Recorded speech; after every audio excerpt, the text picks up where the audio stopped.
develop ini sebagai upaya.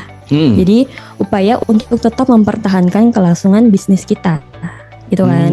Gitu. Iya benar. Misalnya kalau dan juga dari upaya mempertahankan kelangsungan bisnis itu, kita bisa meningkatkan reputasi perusahaan di mata customer. Ya kayak gitu. Misalnya contoh, ternyata saya Mas Fatul nih, Mas Fatul melakukan development di berbagai cabang. Iya. Nah pasti kayak contoh saya punya pengalaman melakukan development, ada voice positif dari customer bahwa mereka senang dengan program kami. Di situ bahwa kita peduli sesuai dengan budaya kita ya. Kita peduli terhadap kompetensi karyawan yang ditempatkan di tempatnya customer tersebut gitu.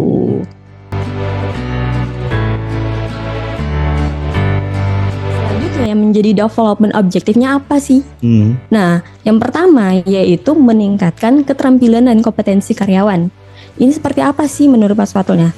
Perusahaan berupaya memastikan karyawan itu memiliki kemampuan teknis dan non teknis. Jadi bukan teknis saja, bukan non teknis saja, tapi teknis dan non teknis gitu. Nah, untuk meningkatkan kinerja dalam tugas mereka. Jadi contoh kalau seorang cleaning service, ya kita berusaha memastikan bahwa karyawan memiliki kemampuan di bagian teknisnya. Teknisnya seperti apa? Membersihkan kaca, membersihkan lantai. Tapi non teknisnya kayak behaviornya mereka, communication skillnya mereka itu harus kita develop juga. Karena mereka kan menghadapi customer. Gimana cara mereka menghadapi customer, communication skillnya ke customernya seperti apa? Tuh. Nah yang kedua, meningkatkan produktivitas dan efisiensi. Nah, di sini pengembangan keterampilan membantu karyawan bekerja dengan lebih cepat. Gitu. Kayak contoh ternyata tadi saya bilang bahwa cleaning service itu dia belajar tentang membersihkan kaca, tentunya dia ada metodenya. Pasti. Yang kalau kita biasanya orang awam yang biasanya cuma di rumah, diam-diam di rumah terus disuruh membersihkan kaca, kita membersihkan kaca dengan alat seadanya. Terus juga dengan metode seadanya. Biasa ya udah kayak biasa aja suka-suka kita gitu. Tapi kita nggak tahu ternyata itu punya metode khusus, punya pola-pola pun. Pola berapa? Pola 7 biasanya kalau di cleaning service ya. Pola 7, pola 1 itu punya metodenya. Nah, lewat metode itu kita bisa kalau kita udah tahu caranya metodenya seperti ini. Chemicalnya seperti ini, kita udah tahu nih bahwa kita bisa lebih akurat dalam bekerja dan lebih efektif dalam menyelesaikan tugasnya. Iya, betul Mbak. Karena juga dalam setiap pekerjaan pun juga harus ada ya Mbak namanya metode, dan kita harus bisa paham. Karena bukan kita belajar ini paham doang gitu, tapi bisa melakukan. Iya. Nah, bisa melakukan, dan melakukan ini perlu latihan. Perlu yang namanya training dan training. Iya. Iya seperti itu. Sebenarnya training ini penting ya teman-teman. Karena beberapa kali saya ketika melaksanakan training itu banyak yang komplain. Komplain apa mulu, tuh? Mbak, training mulu. Waduh. Ya mungkin itu ya. Jadi jangan bosan-bosan buat training ya Mbak ya. Iya sebenarnya jangan bosan karena itu untuk keuntungan buat diri kita sendiri ya gitu. Memang untuk biar kita bisa bekerja lebih produktivitas lagi dalam bekerja ya, lebih efisiensi, lebih update ya. Oke. Nah, dan yang terakhir ini ada meningkatkan inovasi dan kreativitas. Gitu ya teman-teman, bahwa dengan adanya kompetensi yang lebih baik, karyawan terdorong untuk berpikir kreatif. Iya, kreatif dan inovasi. Jadi bukan hanya saja karyawan di back office yang bisa berinovasi ya, tapi teman-teman kru di lapangan itu harus mampu berinovasi.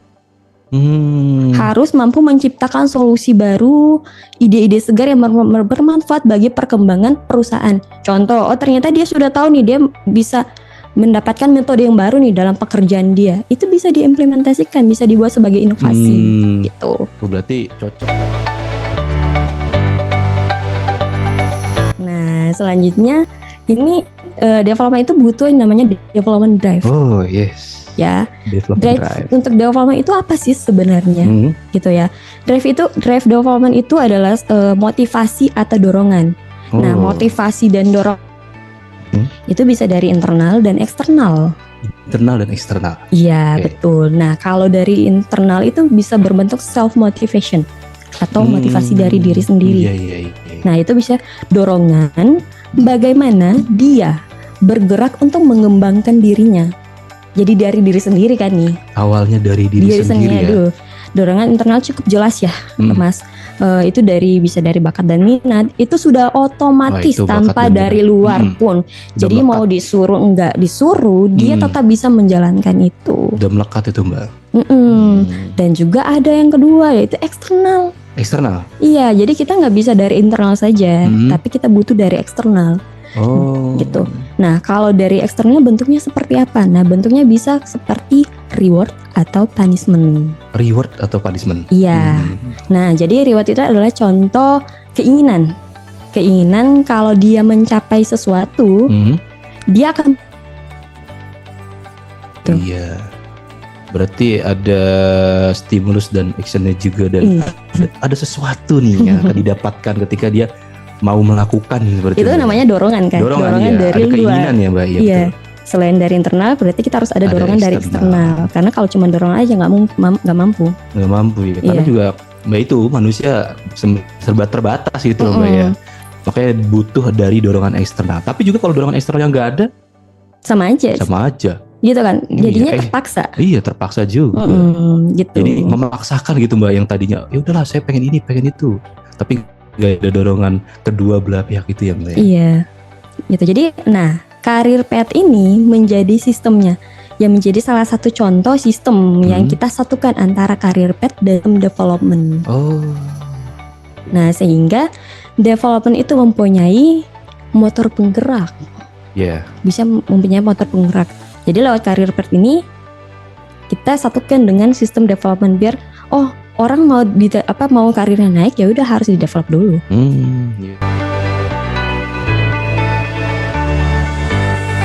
Di sini ada kompetensi proportion. Nah, di sini dia basic, BMC atau functional dan technical. Nah, di sini kan ada spesialis dan generalis. Untuk spesialis sendiri ini secara kompetensi memang sebenarnya sama ya. Untuk spesialis dan generalis, yang membedakan adalah proporsinya doang. Yang membedakan proporsinya Mbak ya? Ya, jadi untuk spesialis tersendiri itu lebih dominan ke functional dan technical. Sementara generalis itu lebih dominan ke behaviornya sendiri. Kenapa sih spesialis dominan ke functional dan technical? Karena spesialis itu berfokus pada keahlian mendalam dalam bidang. Ini dimaksud dengan karir path atau apa? Karir path ya Mbak ya? Iya, ini bentuk karir path-nya Mitra Bakti Yuti ya.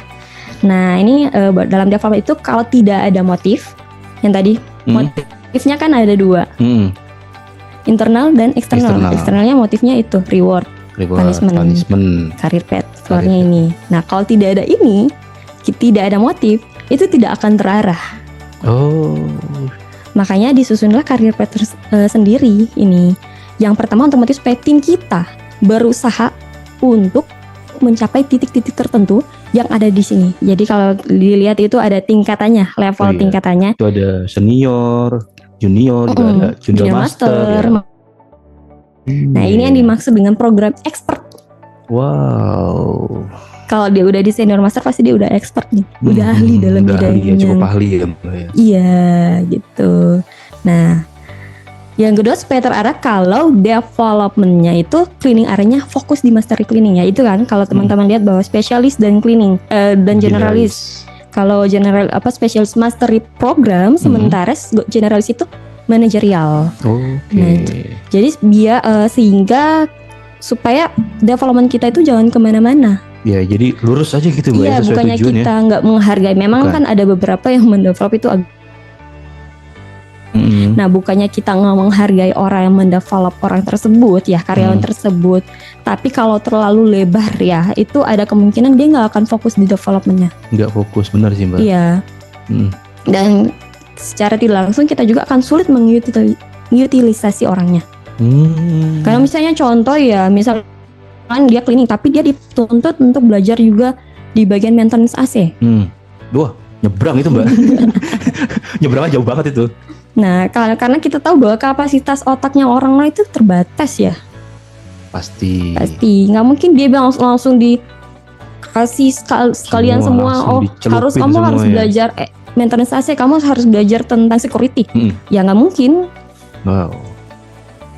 Karena misalnya kalau mereka memegang 2 posisi pekerjaan itu, kita kalau pertanyaan, oh ternyata Mbak, kalau misalnya mereka ternyata ada yang memegang 2 posisi, kan karena kebanyakan gitu ya. Gimana sih cara mendevelop? Kita akan tetap mendevelop orang tersebut. Ya, kita tetap mendevelop orang tersebut, tapi yang akan diakses itu adalah main jobnya. Oke. Gitu.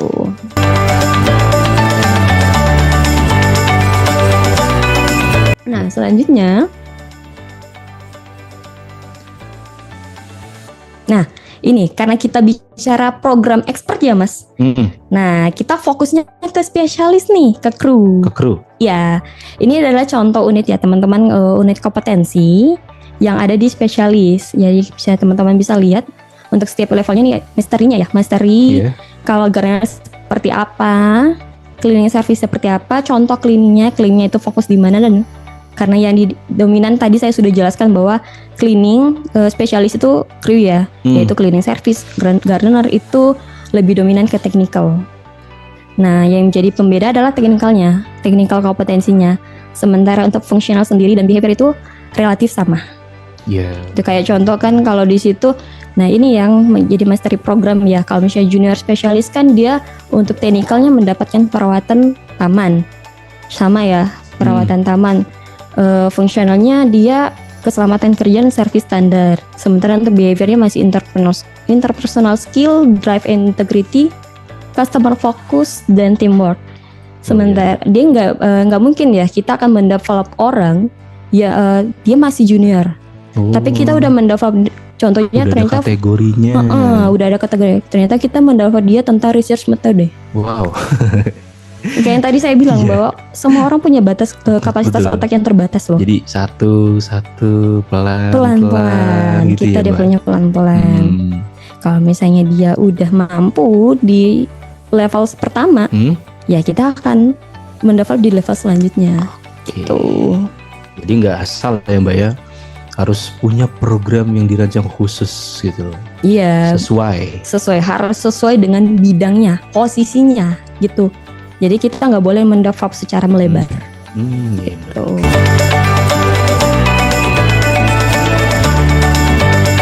Nah ini tentang performance meet loh.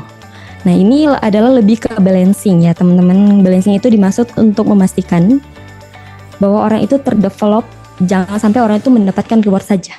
Dia jangan sampai mendapat reward, terus dia mengejar kompetensinya, saja. Dan dia melakukan sisi lain bahwa kompetensi itu disusun untuk meningkatkan produktivitas. Gitu ya. Jadi kalau dia kompeten, dia harusnya lebih produktif nih. Nggak mungkin kan orang udah di develop ternyata nggak produktif. Salahnya di mana tuh? Kalau dia kompeten maka performanya harus lebih bagus. Ya harus meningkat ya. Harus meningkat dong gitu. Maka kita membalansinya dengan cara apa? Yaitu step selanjutnya adalah harus melihat performance di level sebelumnya. Nah contohnya gini, ternyata Mas Fatul itu di posisi level junior spesialis nih, junior spesialis. Nah ketika Mas Fatul mau dipromosikan, itu Mas Fatul harus kita develop sesuai standar. Nah ketika kita selesai mendevelop itu, Mas Fatul akan kita akses. Kalau misalnya Mas Fatul mampu mengimplementasikan OJT kan, mampu mengimplementasikan apa yang sudah kita develop itu di pekerjaannya, berarti Mas Fatul akan naik level, akan dipromosikan. Gitu loh. Tapi kalau ternyata Mas Fatul belum cukup mengimplementasikan itu, kita akan terus develop dia sampai dia cukup, sampai dia mampu mengimplementasikan pekerjaannya itu. Develop itu. Ya karena juga kita butuh kriteria khusus ya Mbak ya, untuk mau mengasesmen seseorang ya kan, mau promosi juga seseorang itu ada penilaian khususnya juga sebenarnya. Makanya teman-teman juga jangan putus asa ya, jangan mudah bosen terkait dengan training dan program-program dari people development-nya gitu ya. Ya karena itulah nantinya akan menjadi penilaian teman-teman, dan mungkin suatu saat kita nggak tahu loh Mbak, ya kan, rezeki kita ada di waktu kapan, di tahun kapan, di minggu kapan ya, tiba-tiba ya permisi atasannya panggil dan dikasih hadiah ya kan, tiba-tiba udah, saya dipromosikan. Wah, alhamdulillah. Itu keuntungannya. Jadi teman-teman juga harus paham juga terkait dengan apa sih sebenarnya development itu yang tadi dijelaskan oleh Mbak Priska tuh. Cukup jelas banget ya, menjadi satu motivasi untuk kita ya, untuk menghargai dan menjalankan proses yang ada di setiap perusahaan seperti itu.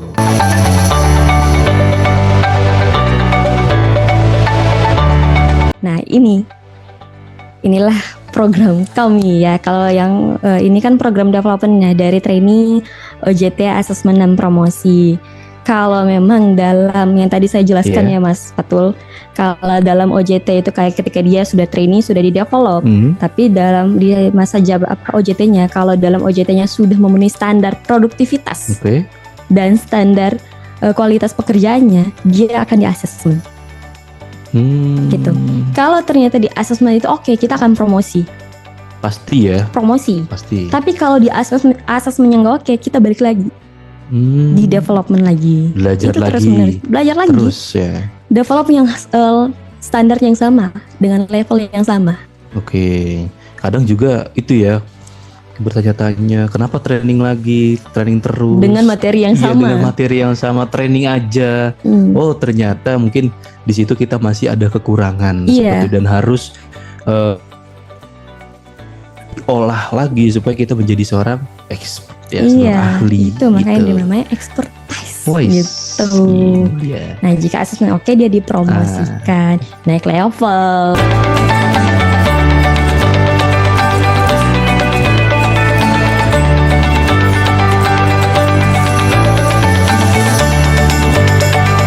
SOP standar seorang CS dan karena atau dari tim development merujuk ke SOP itu kita ambil standarnya dari SKKNI untuk kompetensi. SKKNI ya Mas Arif. Iya, standar kompetensi. Boleh? Karena gini ya, dari profesi cleaning service ini sudah disahkan loh. Iya, menjadi sebuah profesi yang sama gitu ya. Nah, kita merujuk juga kepada SKKNI Mas Arif, seperti itu. Jadi untuk kompetensi teman-teman itu kita merujuk dari SKKNI dan kita sudah ada silabusnya kebetulan.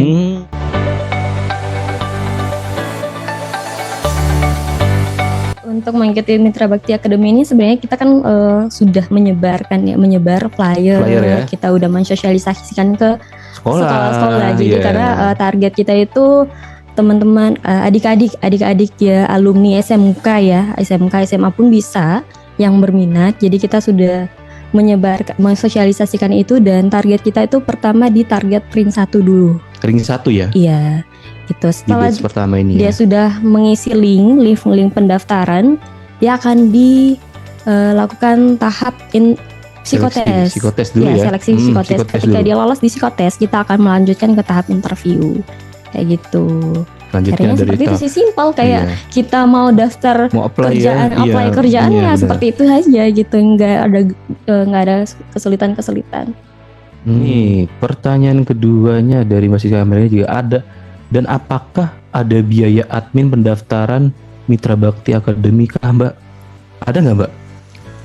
Gratis loh. Gratis ya? Gratis. Nggak ada biaya pendaftaran apapun. Wow. Gratis. Wow. Gratis. Iya. Waduh. Kalau bayar itu berapa Mbak kira-kira Mbak? Nah, bayar untuk saya aja ya. Enggak. Kalau buat saya aja. Saya juga mau. Gitu. Buat tiket pulang.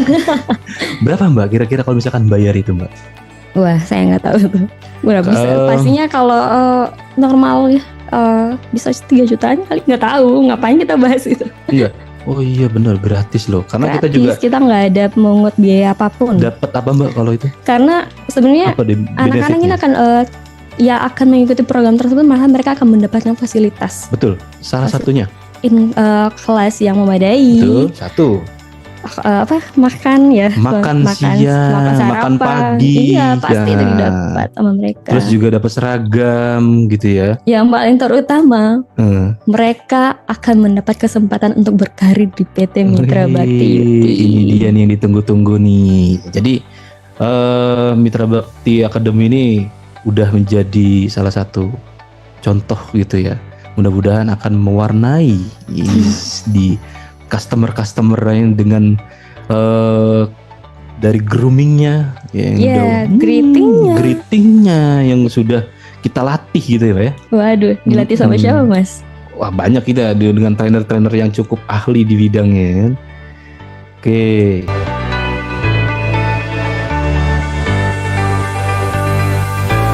Ya, memang untuk Mitra Bakti Academy program ini yang kami akan jalankan itu program development untuk develop yang pertama cleaning service dan atau housekeeper. Yang selanjutnya ada untuk gardener, maintenance dan security. Prospek kerjanya ya.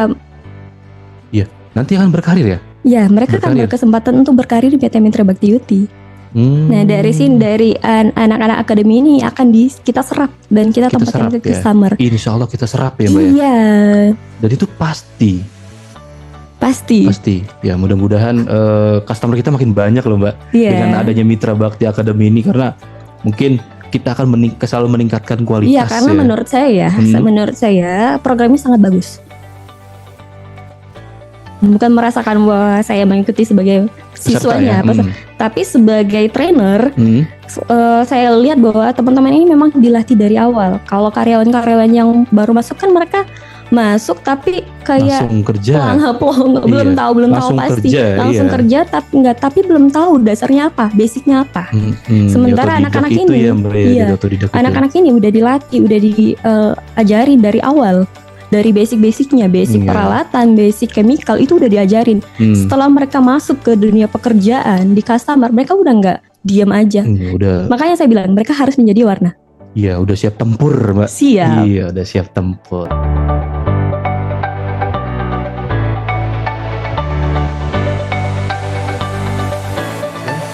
Ya kan dari situ kalau misalnya kita sebagai contoh saya, saya contohnya selama performance saya setahun ini saya kurangnya di mana, gitu ya. Saya akan lihat, oh ternyata saya kurangnya dari contoh ternyata interpersonal skill saya, atau nggak sebagai trainer saya masih kurang dalam public speaking saya. Dan itu bisa saya ajukan ke atasan saya bahwa saya butuh nih untuk training selanjutnya di tahun selanjutnya untuk meningkatkan kompetensi saya. Dan itu bisa meningkatkan performance saya juga. Tentunya gitu. Itu ya. Kalau contohnya untuk saya. Oke. Ini boleh nggak nih kita minta training ke perusahaan? Boleh, ajukan aja. Boleh, ajukan ya. Kita kurangnya apa? Mungkin kita dari sendiri sadar gitu ya. Itu berarti ada internal, dorongan internal. Itu dia. Berarti dia punya keinginan atau niat dari untuk motivationnya. Oke, bagus nih Mbak Juwita ya. Jadi udah mulai tahu nih apa yang harus di-develop dalam dirinya.